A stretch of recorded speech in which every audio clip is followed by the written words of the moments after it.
Hello, everyone, and welcome to episode 382 of 5 Star Potential, your weekly Football Manager podcast. I'm Duke, and on this week's pod, I'm joined by the dream team, Dave and Mad. How you both doing today, gents? That's Good. 2 weeks in a row, Dave. He's called us a dream team 2 weeks in a row. I wasn't here last week. He hasn't edited the script, that's why. Oh, that's why. I just copied last. I wasn't here last week either. Actually, really upset that I missed the Mad Scientist. I thought it was a really good pod. Great work. Thank you. That was So good. That's good because after we finished, Dave said to me, "It's a good thing Duke wasn't here for that." Why? No, I think it was because the Lucas spoke a lot. I said no. I meant it in the fact that I didn't think it needed four of us there. Yeah, it was good. I would have said the same to you, Dupe, if Mad wasn't there. Yeah, but you say that every time Mad's not here. Yeah, true. Anyway, right, before we all break up quicker than, I don't know, something, the Manchester United hierarchy, let's get into it. We're going to basically mainly do our save updates because we've all got a huge update, and Dave has got something to tell us all about his recent time with the Copa Libertadores. But before we get into that, any winners, any losers? Dave, let's start with you. Any big highlights or lowlights for your week this week? We are recording on Sunday afternoon. Sunday afternoon, so Wolves cannot ruin my weekend because we're playing on Monday. So happy day. So the day of release of this podcast, Wolves will be playing. But I was at Everton away. I would also say. I went to Everton away during the week. TikTok, we lost 4-0. And I'm still not sure how Gary O'Neill is our head coach. So we move. We'll see what happens anyway. But I'm surprised at how little it's affecting me. Like it's almost as if I'm just letting it go all over my head at the moment. So it's almost as if currently, whilst they're doing bad and the clickbait titles, it's almost like you're getting lots of views, and that's why you don't care. Yeah, of course, that's what it is. Yeah, no, but Dave, do you think Wolves fans are accepting that? Have you kind of resigned to the fact that you think you'll be relegated, or there are some fans that think that, but at the same time, I think our squad is very good. Yeah, I think we should stay up, but I think they're struggling to find a manager that wants to join under our current regime because in terms of transfers, Wolves want to be like self-sufficient. So basically, to buy players, you've got to sell players and make money. Basically, the board don't want to pump any more of their own money in. And to find a good manager that is happy to stick with that sort of thing is not. So I know for a fact already, Moyes and Potter have already said no to the job. So I don't know who we'll go for. Might have to lean on George Mendes again to try and get us out of the mud. Southgate? Wow. His name's not even been mentioned, to be fair. No. Wait, apparently he's the reason why Dan Ashworth's left United, by the way. So I think that was a bit clickbaity about that. You reckon? Well, he said British coach. Graham Potter would have been the British coach. Surely there would. Potter's also not good enough either, is he? Let's be honest. No, yeah, I know. I think Amarim's better than both of those, but the Ashworth thing is fucking hilarious from a Newcastle point of view. Yeah. Just going to drop that. I think you should also think and look at it that you've got away with it as well. Like if you, I mean, yeah, all right, yeah. I think he shafted Brighton a bit at the end, didn't he? Towards the end of his time there. I mean, I know this is not a football podcast; it's a football manager podcast. But I don't think the bloke will work again. Really, I don't think anybody's going to really take a punt on him because there's a lot of talk that he is a 10 out of 10 football director of football. Technical director, or whichever role you want to place him into, that he's very good at what he does, but he's just not a very good person. Like he just hasn't. I don't know. It just hasn't clearly worked out. And Jim Radcliffe come out and said a long time ago that he was their number one target. He's who they wanted. That's why they're putting the money where their mouth is and trying to talk to Newcastle and get that all sorted. And it seems like it's an absolute waste. Like it's gone to shit. I don't know. I don't understand it. I don't know how the talk was the fact that so bad. Well, the talk was that there was a lot of argument over Ten Hag in the summer. He was very quick to try and get rid of him, and also try and bring in a British manager, as Dave highlights too, which probably would have been Southgate or Potter. But obviously he's got his links to Potter with Brighton, and I personally think that it's the right. You know, Amarin's the right man for the job, in my opinion. I think he's shown in the previous games that there's something there. As much as there's not a lot there, there's definitely something there. But anyway, I think that's my idiot of the week. Is the whole hierarchy of Manchester United. I can join you at Newcastle. We've had a shit week as well. Fucking 4-2 to full Brentford house away. Eddie Howe is under ferocious pressure, and it's probably the first time I'm starting to think, well, do you know what? We're 12th, 13th, could be 14th by the end of this weekend, miles away from where we expect to be. I've just not done anything different tactically in 2 or 3 years, and teams can just play us now. And that's crazy. Do you know what? There's a few weird things going on in football at the moment. I think Newcastle is definitely one of them. Don't really understand the Tonali at the moment. Like, why are they not just starting him and playing him? He's clearly one of your best players. He started against Liverpool and Palace, and he was our best player. And then suddenly he was on the bench. Yeah. Now maybe it was a fitness thing. I don't know. We don't always know. But Anthony Gordon as well. What's going on with Anthony Gordon? Like, he is so much better than Harvey Barnes, and yet they're starting Harvey Barnes over him. And like, do you know Brentford had never beat Newcastle at home in the Premier League in the last 5 attempts? Never got a positive result against them, and then crazy how high Brentford are in the table actually as well. It's such a strange table at the moment. Brighton, Forest, they're all flying like it's crazy. Yeah, exactly. Yeah, to be fair, wasn't actually that kind of impressed with Forest against us. I think defensively they were very good, but they didn't really look like they were going to score going forward. Now, granted, they did score 3 goals, but that's completely different because we gifted them 2 of the goals. But yeah, strange, really strange. Anyway, I think that's probably covered it. I think we probably need to jump onto the save updates. We have some massive updates. Myself and Mad, both in Spain. We've got some big updates. Dave, obviously, with his time in Brazil. I think let's bookend it with the Spanish update. So, Mad, do you want to go first? Tell us everything that's happened at Deportivo La Coruña, and then we'll go to you, Dave, and then we'll head down my neck of the woods afterwards. I believe Dave has an update that we don't even know about, so we're going to have live reaction. I know. We know. I've seen it on Steam. We know. Have you seen it on Steam? It comes up with your live results. It was funny actually because it just kept coming up with Dave is now playing Football Manager. Dave is now playing Football Manager about every 8 minutes. Like, he's saved and reloaded again. Anyway, go on, Matt. You're going, Matt. I prefer not to speak. I haven't gone too far since. So the last pod we had the Mad Scientist on, so we did a bit of an update there. I think the last time I was speaking about it, Dave, I think we were about 5th or 6th in the league at the time, going into, let's say, February. And we had I finished 3rd the year before, got into the Champions League, had managed to stumble our way into the Champions League playoffs. So that kind of in-between round after the league stage and the kind of, quarterfinal or last 16 or whatever. And we had played Napoli as one of our 7 fixtures and they beat us 2-0. And then we drew them again in the playoff, which was a bit shit. So in the space of like 6 weeks, we had to play Napoli 3 times. And this is Napoli, who have Victor Osimhen and Romelu Lukaku, which in Football Manager terms is an uphill battle. Big, beastly boys. Yeah, big manly men. They beat us 3-0 at home in the first leg, and we only managed a 1-1 in the second leg. So out of the Champions League is the first update from Deportivo La Coruña. But that's okay. I think we did well to even be there and to get a playoff spot. We beat Arsenal in the league stage, which was a really good result, but we kind of just had some bad results. So I don't think we're good enough to be honest. From a league perspective then, I think where I had kind of left off, we were sitting in 5th or 6th, which was pretty good. As I came into February, we lost to Sociedad. We lost 7-2 to Real Madrid. We lost 4-2 to Barcelona.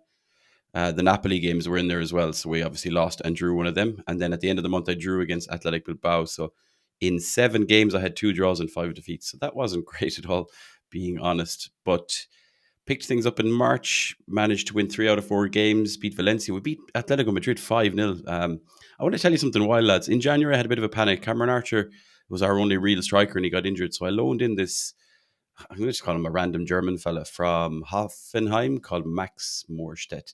Basically, he's 6'5" and he's strong as a beast. And he's a decent enough striker. And I just wanted a bit of variety. He didn't do much for us in the short loan spell, but I brought him on against Atletico Madrid with about 80 minutes to go. And at that point, we were 2-1 up. We had scored in the 83rd minute.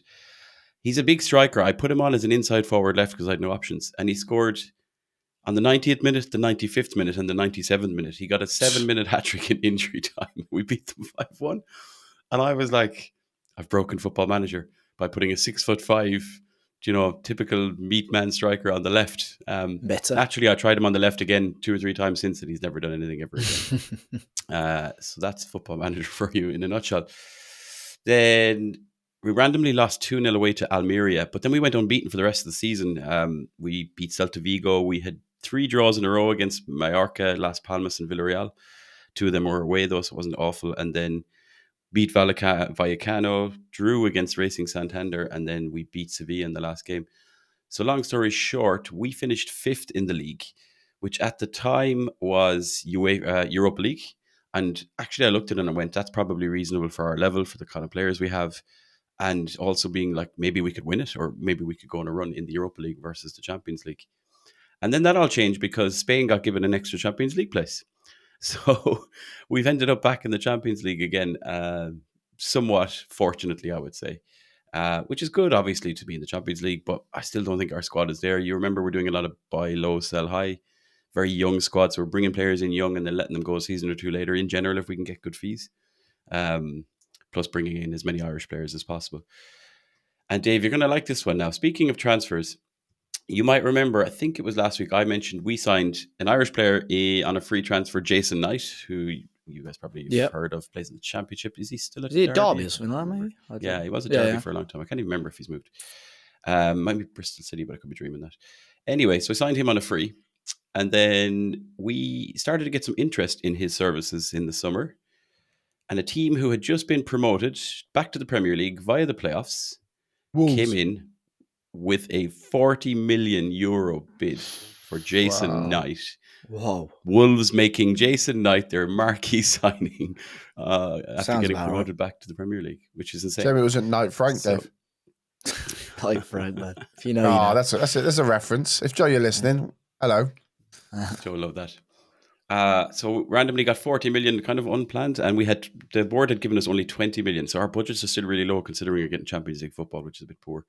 So we sold Jason Knight for 40 million, sold another guy, Ryan Flamingo, we had signed the year before for 5 million, sold him for 10 million. What day? And another defender I originally signed for 1.3 million, sold on for 7.5 million. He's an Italian. He was a backup right back. So a good bit of cash going into going into the season 4 of the save. So we're in 2027. So all I can really give you then is an update on transfers because I've just about kicked off the new season. So we had to obviously replace Jason Knight. So I brought in a guy who, I had a problem, lads. And I don't know if you're going to find this, because I've been bringing in a lot of random players from different leagues. I suddenly, when I'm registering squads for the Champions League, I'm having a problem with homegrown. I'm Basque only. I literally have no problem at all. Oh, you're never. I'll get to mine shortly, but it is the nicest experience I've ever had in my life. Great. Yeah. So I'm really not having it because a lot of the players we're buying are obviously foreign. So kind of had to shift the focus in terms of summer transfers to make sure players we're bringing in had that. You can do a filter in the player search for homegrown status, and it'll automatically kind of allow you to filter for players who are homegrown. So I found they have a lot of the backup goalkeepers like they are just to tick those boxes. Yeah, and I literally did that. I sold my backup keeper and bought another one who's Spanish just for that exact reason. So we found a midfielder who, in real life, I think plays for Getafe. He was born in Barcelona, but I've found him at Rennes in France. He was in Ligue 1. His name is Sergi Altamira. He's not a new gen. He's a real player. He's 26-7 as I look at it. Really good kind of like all-round midfielder. Probably going to play him as a DM. He's got 14 tackling. He's got 14 passing, 15 positioning. Just decent all around. You're one of those midfielders that's like double figures kind of all around the place. So he cost a fair bit. He cost 26 million. But he was kind of the best player available, and considering he's homegrown, was a definite plus. Another guy we signed, and Dave, I always look at you when I sign Portuguese players. Roger Fernandes, coming from Braga. I don't know if rings you a bell. I'm crossed not sure. his path. He's only 22 now in game, so he's obviously very young. Again, he's not a new gen, but he's really quick. He's like 16 pace, 16 acceleration, 16 dribbling, 16 first touch, 15 technique, 18 flair. So he'll come on just to basically probably play off the right. He's left-footed. So he'd be a good addition, I think. And I signed a defender who equally also homegrown status, I think. No, sorry, this guy's French, actually. I'm totally wrong. Maxime Esteve. He is at Burnley in real life. So if Raz is listening... Oh, no, centre-back. Raz will know him. Raz he's kind of a centre-back. Raz never listens. He's a left-footed centre-back, so he can also play left-back. But he's 6'4". He's got 16 jumping reach and 16 pace, as well as good tackling. He's quite highly rated in real life, actually. Is he? Yeah, I hadn't heard of him, but he's really good in games. So he had gone from Burnley to Sheffield United, who are also back in the Premier League last season. And I've just signed him for a grand total of 13.5 million. And then other than that, a couple of other younger players brought in American kind of a backup left back, Christian McFarlane. Again, none of these are new gens, so I'm still kind of not in full new gen territory yet. I needed backup keeper, so I bought two of them. I got a guy from Real Madrid, like their Castilla. Is that the C team, Castilla, for Real Madrid? Yeah, 6'8". Wow. This guy's 6'8". He's Ukrainian. Again, not a new gen. His name is Ilya Voloshin. He's just massive. He's just so tall. Like, so I couldn't say no to that. He was only 500k, and then another Barcelona kind of a reserve or youth keeper. He's 22, called Diego Coshen. So that starts the homegrown as well. And then the last two signings I can tell you about: Claudio Echeverri on loan. I've never had Claudio Echeverri in game. He's a bit of a wonder kid. I don't know if it was he was probably in the game last year. Obviously signed for Man City. In real life, he's still there, and we managed to loan him in just to add a bit of quality. Again, thinking about Champions League. And lastly, because we have to sign an Irish player every season just for the hell of it, Mark O'Mahony on loan from Brighton. He's a striker that's pretty good in game. He's almost like, Evan Ferguson 2.0. I was just going to say, is he like the goal for you? I mean, surely he's quite attainable because they seem to get rid of him all the time. He is, let me tell you if he's still at Brighton in game. I've opened their squad now. He is not in Brighton anymore, so he must have moved. I've not even tried to sign him because City Ferguson does. Thought it'd be a bit. Well, he's probably second fiddle at the moment, isn't he? To what's his name? João Pedro, right? Do you want to know where he is? He's going to be at City or Arsenal. United. He moved in 2025 for 86 million to PSG. Wow. And has scored 5 goals in 5 games already this season. So, yeah. That's your career, dead son. Is that So like the first Irish player to ever play for PSG? Oh, definitely, I would say. As your quiz question next week. There'll probably be Irish some. players that play for PSG. First and last, I would say.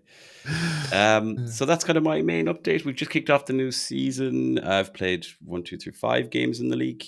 Won 3 of them against kind of average teams. Drew with Alaves, dupe.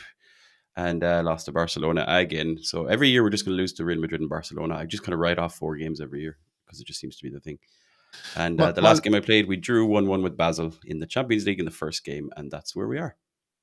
My question for you, Matt, is probably a little bit of research for me as well. Is how's your cap gone since you kind of rising up the league? Because obviously with my transfers, and we'll get to it in a bit, we were right on the edge of our cap space.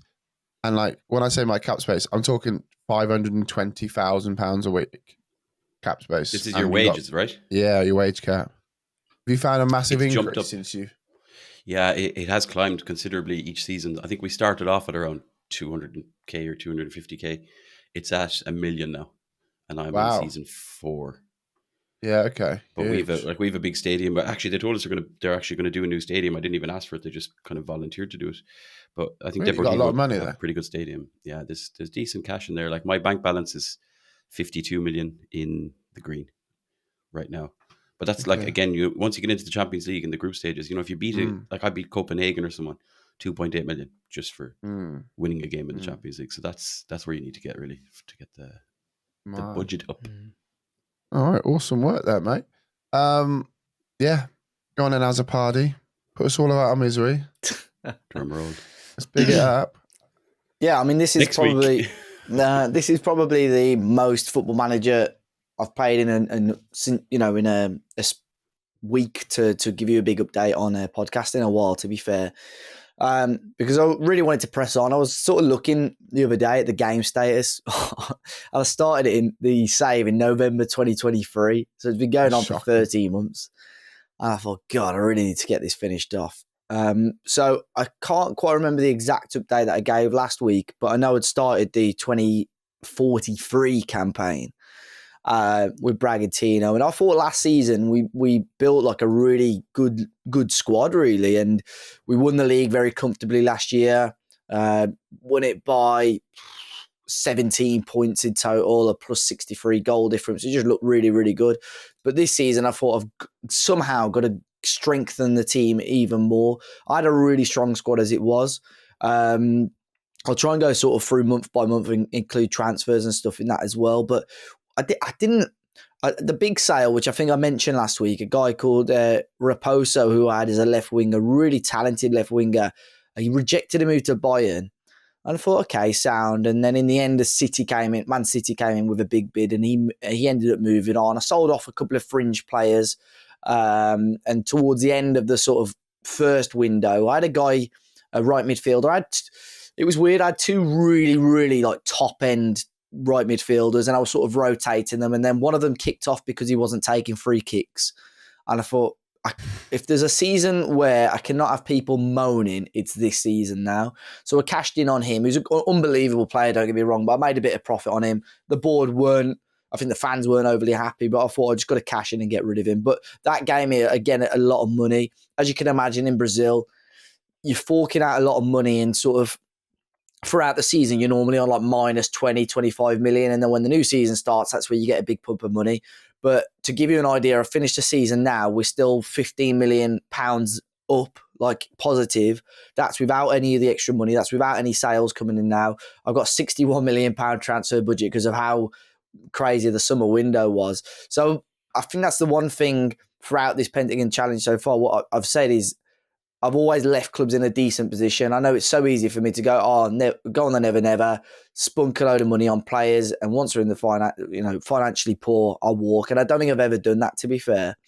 So in regards to the season, as I've mentioned before, when you're in Brazil, you start off with the Sao Paulo State Championships, which is pretty much a pre-season tournament. You use that instead of your friendlies, really. So you're playing teams in your area. Some of them are in your league, but some of them are lower down. And in the end, it was an immaculate campaign, really. Absolutely smashed that. I won every single game, got to the knockouts, beat Palmeiras, got to the knockouts, beat Sao Paulo 5-0, beat another team 4-1, I don't even know who it is. And then across the two legs, beat Palmeiras in the final. In the Copa Libertadores, in the groups, I got a couple of teams, but they're all around sort of South America, really. So I got a team called Huachipato, who are from Chile, Olimpia, who are from Paraguay, and another team which was, if I can find it, which was Alianza Lima, who are from Peru. Again, won every single game there and comfortably into the next round of the Copa Libertadores. And it took me really, from the start of the season, which starts mid-January, it took me till the end of April before I dropped any points in any competition. Like, we just won every single game. We were smashing it. Dropped points in the league. I then lost my next game in the league at the start of May. It was against Sao Paulo. And then we sort of kicked on from there. The Brazilian Cup, I was playing really well. In the quarterfinal, we actually lost the first leg against Palmeiras, but smashed them in the second leg 3-1 to get through to the semi-final of the Brazilian Cup. But then the Copa Libertadores started up again, the knockouts in July. So very quickly, if I go through what happened in the summer window, because it was quite pivotal throughout the rest of the season, really. What I had was a lot of strength in the squad, but I was a bit concerned that players were going to kick off because of lack of game time, but the amount of games that you have in Brazil, you have to rotate quite a lot anyway, so it worked in my favour.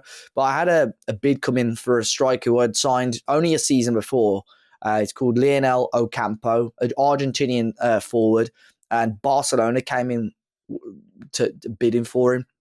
And if I'm not really going to stand in his way, because again, I don't really want someone kicking off. His goal record with us was phenomenal. Throughout the start of the season, he'd scored 20 goals, 9 assists in 23 games. That's including the Sao Paulo State Championship, to be fair. And Barca came in, and I kept just negotiating a stupidly high price, and they kept nibbling up and up and up. And in the end, I got £40 million for him, which again, for a Brazilian club is, it's a lot of money. So I cashed in on him and used that to bolster the squad in other areas where I didn't really have the depth, because the forward areas I had a lot of talent. In the summer, in the start of the season, I'd signed a couple of wonder kids, Argentinians, Brazilians, who were just phenomenal as well. Some of them consistently getting in the Argentinian national team despite playing, for us in Brazil. So that sale really allowed me to bring in other players. I spent quite a little bit on a couple of loan players that were on the fringes of Man City, for argument's sake, just to bring them in and bolster the team. And that set us up to have a really strong team for the second half of the season. Like I was saying, with the Copa Libertadores then, if I can get the fixtures back up. Second round, we played a team called Junior FC. They are based in Colombia. We beat them across 2 legs, 8-0, 4-0 in each leg. We were continuing our really strong form in the league. In the Brazilian Cup, in the meantime, in August, we drew our first leg of the semi-final against Corinthians 2-2, but then smashed them away in the second leg 4-1. And then in the Copa Libertadores quarter-final, we played Sao Paulo, who were doing quite well in the league, to be honest. And I was a little bit concerned, but we beat them 5-0 away. We beat them 4-0 at home. Like, bearing in mind, this is the quality of the team that I've got together now. And even if we were drawing games, it was a surprise, really. Throughout September, we smashed it. We had the Brazilian Cup first and second leg. We drew the first leg 1-1. We won 2-0 in the second leg. So a little bit tighter than normal, but we won another piece of silverware. And then getting into the final months of the season, October and November. October, we had a couple of games in the league, and then we played Flamengo in the semi-final of the Copa Libertadores. First leg away, they beat us 3-1. And I'm like, shit. Like, we've been absolutely unbelievable this season. We cannot bottle this. And I was it's quite sad, really. I was actually at my girlfriend's house playing this, and because she was doing something. I said, is it all right if I just play this match on Football Manager? Because arguably this is the biggest match of Football Manager I think I've ever played in my life. And she goes, "You are a saddest bastard." Didn't you pay for $5,000 once? Yeah. Well, maybe this year. Maybe second. Yeah. She goes, "That is the saddest thing I think I've ever heard." I was like, "Well, so 3-1 down in aggregate," and I don't know why I was concerned. She is right, in fairness. Yeah, she's not. I don't know why I was concerned anyway. The other one used to be fine with it, Dave. Yeah, I beat them 5-0 in the second leg anyway. What do you say? Sorry. I said the other one used to be fine with it, Dave. Yeah. Anyway, maybe because you were playing the lib, maybe that's what she got a bit concerned about. Brilliant. Okay. Won the second leg 5-0. So I don't know what I was worried about, really. And then in the league, then after that, up until the final, I beaten Santos 6-1, beat Palmeiras 3-1. I beat someone 8-0 at some point as well last night. Like, it was just ridiculous. So we get to the final against Corinthians, who have had a really, really good season, to be honest. They've finished third in the league, but a pretty decent, and they could cause us problems. Looking at the team, it was probably one of the strongest teams I could put together. I could have easily changed 2 or 3 people, and then in terms of strength, it would have been there. 5 minutes in, we take the lead, and I thought, okay. 7 minutes in, we double our lead in the final, and then Corinthians do bite back 16th minute to get it 2-1, and I thought, shit, like, we started off so strongly. In the 7th minute, I thought it was done and we'd won the game, but they come back 16th minute and scored, and in the end, we just obliterated them, to be honest. We got out first gear, we carried on, we went 5-1 up in the final.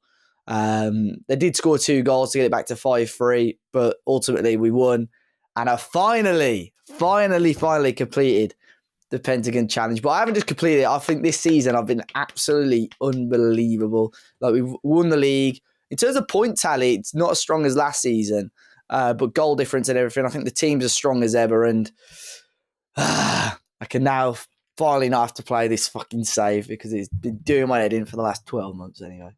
Is it 2 legs in the final? Say again, sorry? No? Is it not 2 legs in the final? No, 1 leg. I think it used to. I'm sure it used to be, but yeah, it's 1 leg in the final. But the annoying thing is, because I think this game is so bugged now, I don't come up on the Hall of Fame or anything. It's because you took so fucking long. No, you go on the Hall of Fame and it's got like, you scroll down. Oh no, I do actually. On the overall one, I come 14th in the Hall of Fame, which is a bit. But there's people, I think, when you got friends on Steam, I think they come up on it as well. So there's half of these blokes are all fake people. I don't know who half of these people are. I had that when I was doing the Hall of Fame challenge, the GOAT challenge. Yeah. It was like, I can't get to the top of the Hall of Fame because some random guy. So I actually, do you know what I did, Dave? During the Hall of Fame, the GOAT challenge, I unfriended everybody. Yeah, I don't like. So I actually have no friends on Steam whatsoever. Very quick. I've got Guardiola's still top on here. He's not managed. Oh, he's been managing Nevis like pretty much, throughout. Alex Ferguson second still. Luis Enrique third. Xavi's fourth. He's never left Barcelona in the 20 whatever years of the save. Ancelotti, Zidane, Tuchel. Then a guy called Ismail Riscalfo, who apparently he's Club America manager. IRL, to get on the pod. Yeah, Get on the pod. But then there's a guy called Tom Duffy. Who the fuck's that? Oh, it's a new gen manager. Oh my god. So yeah, but I'm shocked you don't know Tom. Done it. Yeah, I've done it. I've well done. Well done, in fairness. That's a serious slag. So what did you say? 2045? 2043. So in terms of managerial stats, I've managed 1,119 games. Won 813 of hang them. on, just how many games have you managed? 1,119. Without instant results in, I've probably managed about 2,500 bad for all the ones that you saved and reloaded. Fuck off. Mad, isn't it? 1,119, 813 won, 148 drawn, 158 lost. You think if I saved and reloaded, I'd still be playing this fucking save after 13 months? No, Jave, you bite. That's why I say it. No, genuinely, 72% congratulations. win percentage. For somebody that's done the challenge, I appreciate the struggles. I appreciate the difficulties. I think it's very good for you. I think we might now be able to play a network save again, Dave. I am free now. Because you have neglected me massively. Sorry. Yeah, I mean... Poor dude. Yeah. But no, congratulations. What's the next save then, mate? What you got planned? Well, obviously we've got our little Christmas challenge, which we'll talk about later on, which I'll play for bring you. It up now. I think now's probably a great time to bring it up. Yeah, I think we mentioned it or teased it on the last podcast, and we were hoping to talk about it a little bit more today, but because of the updates and stuff, so in the next podcast we'll do it. And I think we'll put a link out on our Twitter page, and even if you've not got Twitter, you can just we'll link it in the description. So if you want to get involved, and on the pod and on the YouTube as well, so you can all jump on. We've all started it though, haven't we? I mean, we can give a little update, like a little tickle. Dave, apparently you got 27 million in the transfer market. Were you pulling our leg or what? I got given 20 million. Honest to God, no way. I swear on my life. Honest to God. So I got given 695,000. And what did I say? I had 195,000. Wait, so for people, we've sort of just jumped in. So for people, sorry, go on, dude. You can explain it. Okay, yeah. So basically, what I've done is I started a new database with the updated. So we've got where they are at the start of this season, 2024-2025 season. I've just simmed. We've literally just got the Premier League, Championship, League One, League Two loaded in. And I simmed to Christmas Day, literally to Christmas Day.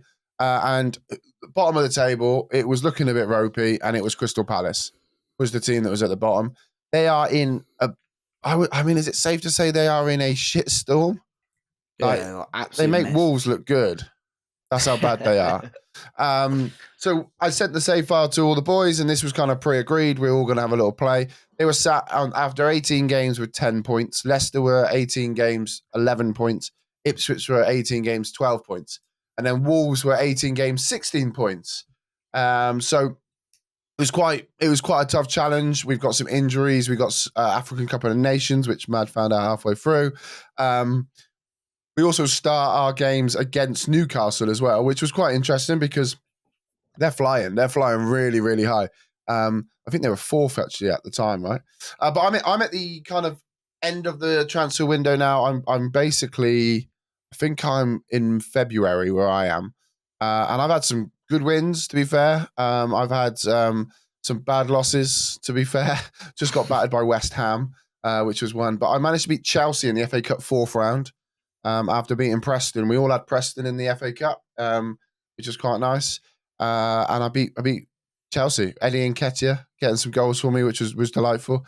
We got a nice little run of games now, to be fair. And I think we got Wolves now away from home, then Everton, then Bournemouth and Southampton. I think after that, we should probably be safe and start building. I'm actually reverted back to my Atalanta 3 at the back system. Because they're 3 centre-backs, I thought would just do the trick. The only thing they don't have is they don't have a second striker for most of January because what's his name is out on what's it called? International, African Cup of Nations. But we're playing Eze as like an advanced forward. As an attack mid. You should try the number 10, the young kid. What's his name? Is he Brazilian? Franca. Yeah, Franca's good. I had him as a pressing forward. I did. So I mean, we'll give a bigger update next week. But Matthias Franca. Yeah, to give context, your team is just an absolute mess. Like Dupe said, like a five of that probably would work best, but because real lack of wingers really in the squad, and you get no money. Backs, though. There's 3 really good centre backs. That's why I went for it. Gahey and Lacroix. 3 really good centre backs. Who was the third board gave me 19 million, but then when I went to try and spend it, I only had 9 million. But it's better than nothing. I didn't buy anyone in. I actually got Chris Richards in the back three as well. Yeah, the American that they brought in last season from Hoffenheim. He's a rock in the middle. It's also quite nice because I'm managing players I don't normally manage, like Adam Wharton. But I'm relatively happy. It's a nice little save we chucked on. I don't think it's going to be. We'll see. We all started from exactly the same point, so I'll be interested to see how we all get on. Like I said, I'm still rock bottom. Don't get me wrong, but I've come through some tough games, and I'm still in the FA Cup, and hopefully, potentially, we'll see how we get on.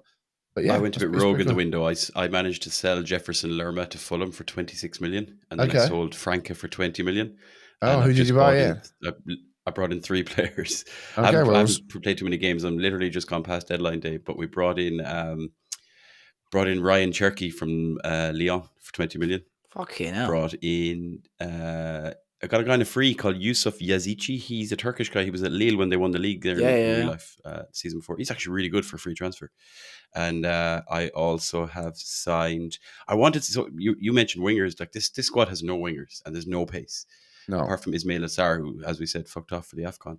So I think we can also say Eze is pretty decent, but I've been playing him as a number 10. Eze, yeah, but I think he's better. I think he's better centrally. Yeah. So I brought in. I wanted some pace, and I had about 10, 12, 13 million. So I brought in Dan James from Leeds randomly. Wow. He's just so quick. And that's how you kill a squad. Day. So he hasn't even played for us yet, but he picked up he picked up 5 goals for Leeds already in the Championship. So I was like, you know what, maybe he can actually score a few goals. Do you know what's really interesting then? So obviously, Dave, you spent some money, have you? Or are you about to spend some money? I've spent it. Not much though. Mad's spent 50 million and still going to get relegated, and I've not spent a penny. So it'll be interesting to see.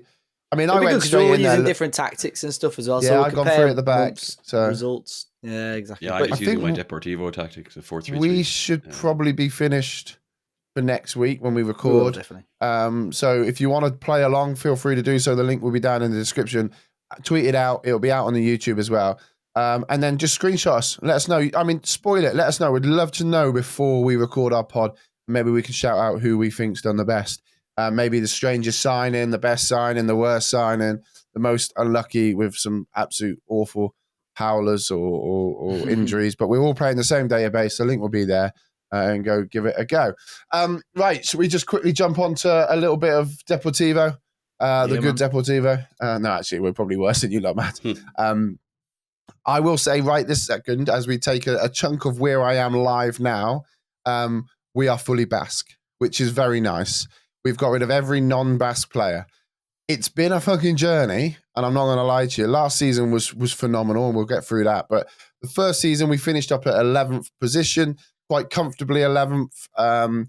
We were never really in danger of going down. We finished on 49 points. We had a couple of good wins in there, but we also had some god-awful, terrible losses and some embarrassing losses. But it was our first season. We didn't actually bring anyone in the summer because we had a complete... we kind of disabled the activity, so it made it a little bit tougher. And then we moved on into the new season. And transfers for the first year was quite interesting. We actually got given quite a little bit, quite a lot of money, but we also got rid of £60 million worth of players. We didn't have anyone stand out amazing. We did have Tony Martinez, ex-Porto, ex-Famalicão, ex-West Ham striker, ex-Oxford United as well.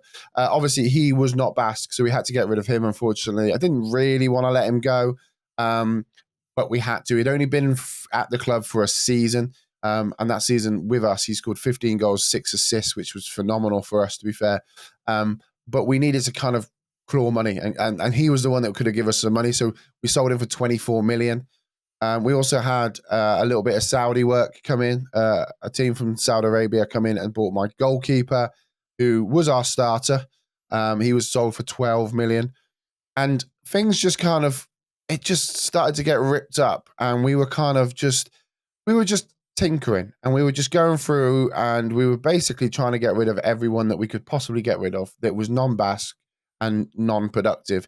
If there was players that we wanted to keep, we did keep them because we just needed them. So I just kind of decided, instead of trying to kick ourselves in the foot too much, we're just not going to sign anyone Basque or loan anyone Basque. That was a conversation we did have, that actually we may start loaning players that weren't Basque, but we then decided in stream that we were not going to do that. We got rid of a few others like Blanco and Nova, a couple of guys that we sold for about like I said, about 70 odd million, 60, 70 odd million altogether. 42, 65. I've just done the maths. Great maths. And so first and foremost, we had to decide how we were going to go about it. We needed to improve that spine. The goalkeeper had gone. We needed a new goalkeeper. We wanted to kind of improve the middle. And we still had our striker from last year. And I wanted to get like a very creative player. And our list was not very big. I think everyone that was in, every Basque player that was eligible to play for us, that was interested, it was about 1,200 people that was on my shortlist. And that's like, we're talking players that wouldn't even make it. But yet that was just like the people that were interested. So it's not a massive list. However, we managed to pick up a goalkeeper for an absolute steal. I ended up spending £8 million on getting Kepa from Chelsea, or Bournemouth, I should say. Actually, he was on loan at Bournemouth, wasn't he? So I got him from Chelsea for £8 million. I also I reckon we could have got him for about 5 or 6 million, but he had a wage of about 200,000 a week. And as we already discussed with my wage cap, I couldn't get him in. So I actually made Chelsea spend a lot on money on his wages, which then did up our budget a little bit, but then it helped us with the wage cap, which is quick maths. I also brought in a lovely left back called Xavi Lopez from Real Sociedad. Probably the best Basque left back I could possibly get at the moment. He is in game. He's he's 24, so he'd be 22 IRL. We paid like 7 million for him. He's already instantly gone up to 22, 25. He's wanted by Saudi. He's wanted by Leeds. In my team, he's a good 4.5 star player. We notice when we don't have him. His pros on his scout report is he's a very good, consistent performer. He's also very quick, and he can get the ball in the box. So for me, very good player. He did only get 6 assists last season, but we were playing him quite deep in our system, so he wasn't kind of being released up the pitch. And then we got a couple of other players. Nobody really of a big mention. Maybe Pacheco, as you can hear, Mad's ears perk up. I bought him from Sociedad for 1.4 million. He currently is our starting left sided centre back. He will also fill in at left back if I need him to.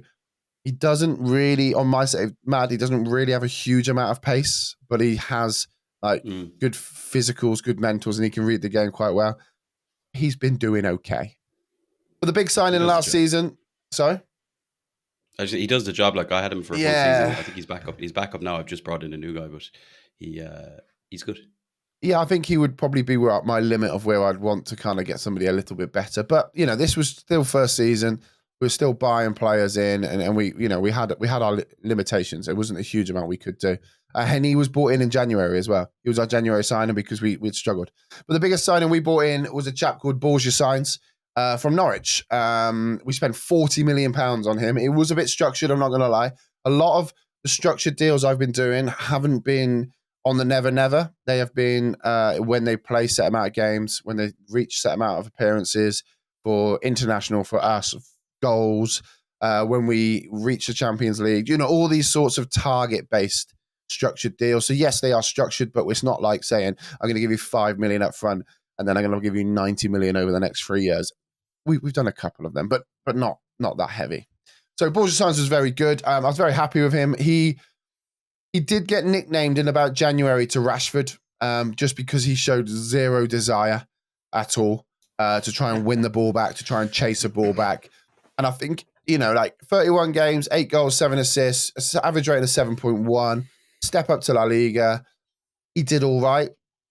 We didn't recoup the money. We did sell him straight away the season after.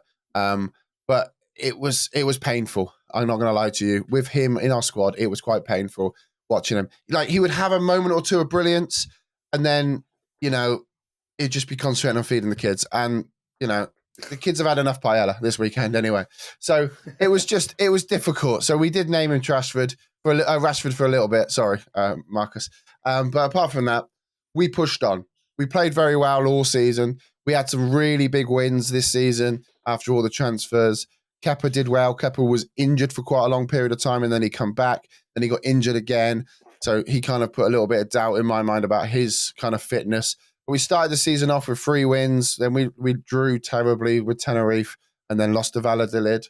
And it just all kind of went to shit because we had to play Barcelona, Sociedad, Real Betis. And then we went and we lost all them games. And then we played Real Madrid at home. And when we played Real Madrid at home, something happened. It just clicked. We limited all of their chances. They had Kylian Mbappe. They had Vinicius Jr. They had all these quality, talented players. And we beat them 2-0. And to this day, still the best win we've had in the save so far. At the end of that game, we were at 78% Basque in that squad. So we were kind of on our way to where we were trying to transition to, yet we were picking up good results. Again, throughout the season, Mad will tell you this, as managing in Spain is very weird. You go and play teams that you think you're going to win and you drop points. You think you might scrape a draw and you beat them.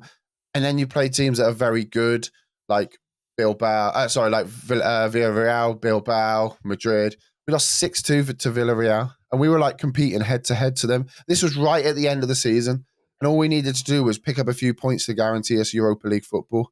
Luckily, we did play Bilbao and we beat Seville in the final 2 games of the season, which meant we finished in a roundabout. I say roundabout because I can't get it up. Or the screen. 6th.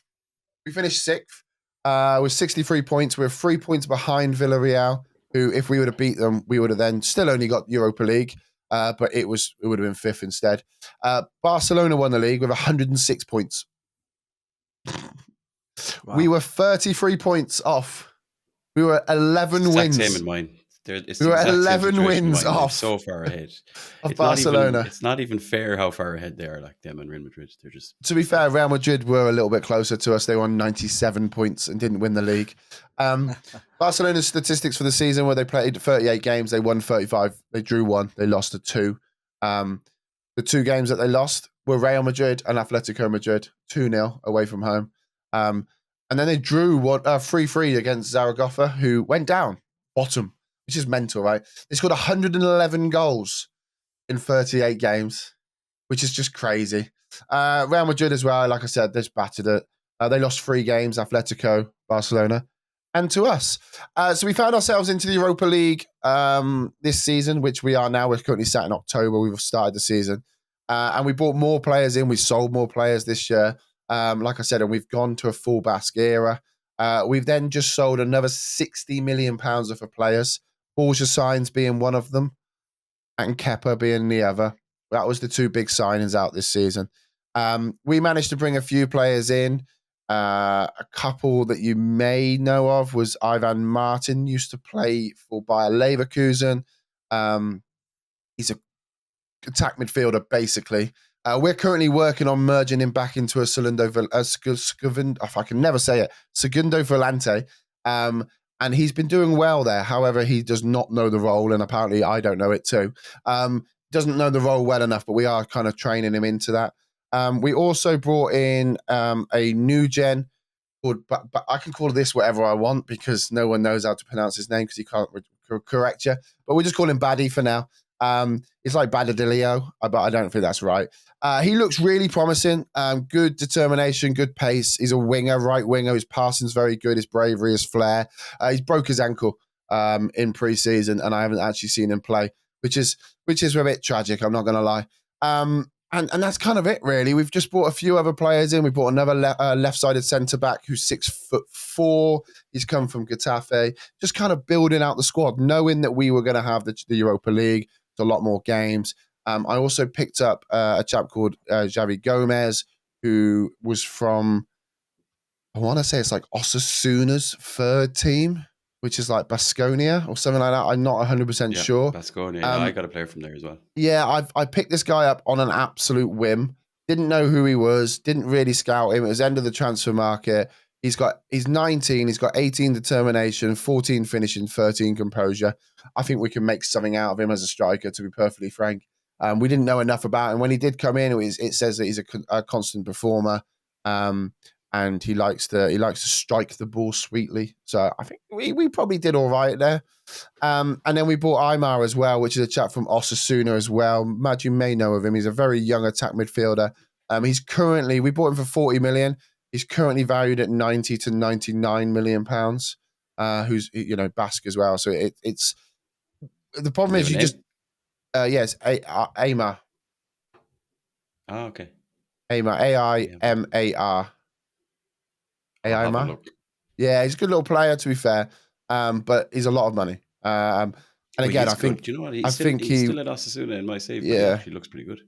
He looks pretty good to mine. Like I said, I paid 37 million up front, and I think like if we get in the Champions League and he scores 20 goals or whatever, it'll go up to about 50 million. Mm-hmm. But I think we'll reap the reward from him.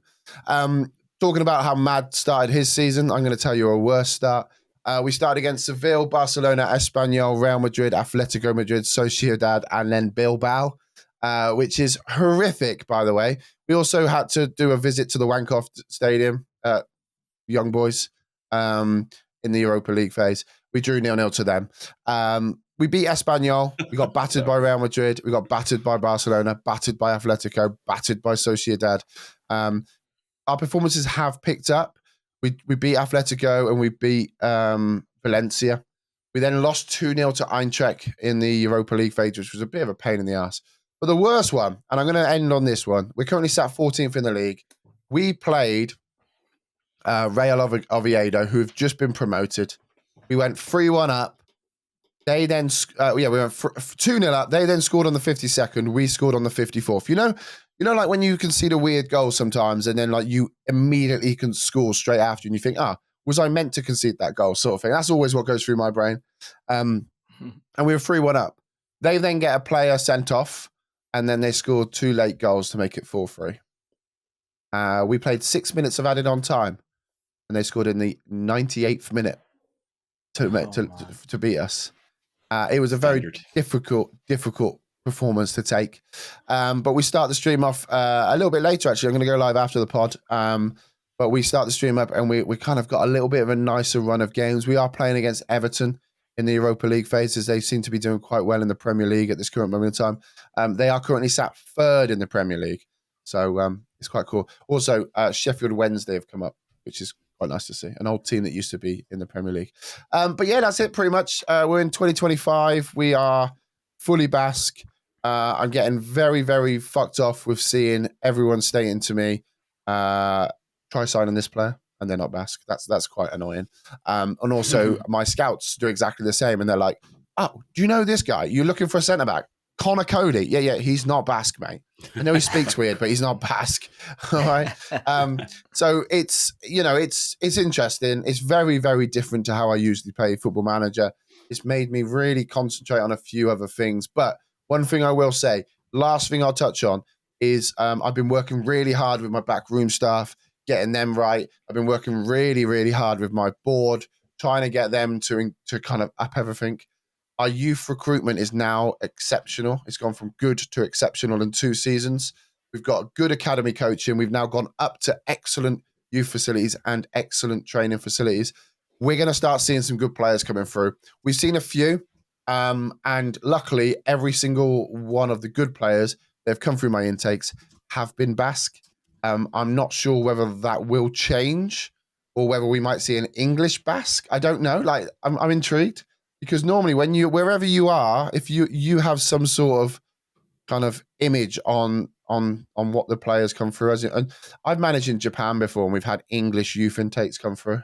So I'm intrigued to see how that goes. But yeah, we got a couple of youngsters that are kind of 4-star with a 5th one kind of white. So fingers crossed, we may have some future players. You go, well, 6 is really good considering you're Basque only. You know, there's some really good teams in this league. Like, I kind of said we were chatting about it in chat. at the start of this week. So this week, I've gone back to my old self. I've actually streamed 7 days in a row. Nice. Just this week. That does actually mean we streamed a bit more because we streamed Saturday, Sunday last week and that. But we've done the whole week. Every day we've streamed, which is really good because I've been flaky as fuck. And the start of this week, we were bottom of the table with the start of this season, and very concerned, very what could happen, and we've gone from untouchable A pluses to kind of B's and C pluses, and I'm kind of thinking, what happens if we do get sacked? I think like anything we do now is a positive. To take Deportivo Alaves into the Champions League, Europa League, with the fact that we are fully Basque, I think is a bonus. I think if we can potentially win the Europa League or win the Europa Conference League, maybe pick up a Copa del Rey final or a win, I think that's kind of where our ceiling's going to be. We're not going to win the league. Like, Mad, you can kind of say you're never going to win that league, and you've got no restrictions. I think it would take a good 10, 15 seasons. I will be incredibly impressed if anyone can go out there and win the league without not one of them top teams in Spain. I can't even beat them in 90 minutes. Because the money is horrendous in Spain as well. Yeah, you don't get any prize money for finishing anywhere. So it's tough. But yeah, that's pretty much it. Nice. I guess that probably brings the save updates to a close. Matt, how quick is your quiz? Because it is 3:00 in the afternoon, and it looks like Arsenal may have equalised. It might be offside actually, but it's Saliba, and I really don't want Arsenal to win, but he's in my fantasy team, which is what makes me hate fantasy football so much. Is I actually don't mind if this goes in. He's onside. He's not onside, by the way. That's dodgy as fuck. But yes. So have you got a quiz? Do you want to be quick? The quiz is only as quick as your brains, boys. Dave, do you want to quiz it? Yeah, come on then. Let's do it. Oh, we work together. Dave kind of triggered me talking about Brazilian football. So really quickly, I pulled a quiz while you were chatting, and I have a list of the most appearances of Brazilian players in the Premier League. So I want to see if you guys can get the top 10 Brazilian Premier League appearances. Let's say Rafael is incorrect. Oh, fuck. Good start. Brazilians. Anderson. Anderson is incorrect. David Luiz. David Luiz, number 8 on the list. 213 appearances for, obviously, Arsenal and Chelsea. Alisson Becker. Alisson Becker is number 9 on the list. 207 appearances. Edison. He must be around the same time. Ederson, number 3 on the list. 262 appearances. Bit of a road shout. Yeah, Willian. Go on. Willian, 3 clubs, 317 appearances, makes him the most capped Premier League Brazilian player of all time. Gilberto Silva. Gilberto Silva is number 14 on the list, Dave. 170 appearances. Coutinho? Did he play long enough? Philippe Coutinho with 193 is number 11 on the list. We're doing 10. Yeah. I have the top 10. Well, I have the top 20 in front of me, but I've asked for the 10, yes. Bobby Firmino? Yeah, sure. Roberto Firmino, 256 appearances, puts him number 4 on the list behind Ederson. Shout. Fernandinho? Did we say that?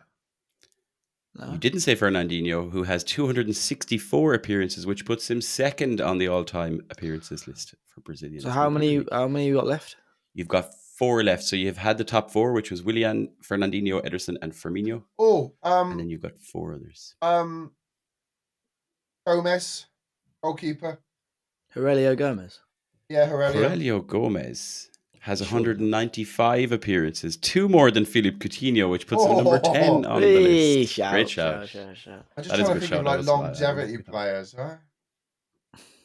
Yeah. If it helps, there's no more goalkeepers on this list. Oh, okay, that's what I was thinking. Richarlison obviously played for Watford and Spurs and Everton. 233 appearances puts him number 6 on the list. We got one more and I've got it. You've got 2 more. Oh, two more. I got one of them. I know it. Dave, what always happens? What always happens with every quiz that Matt does? It's got to have a Newcastle player. Joe Linton.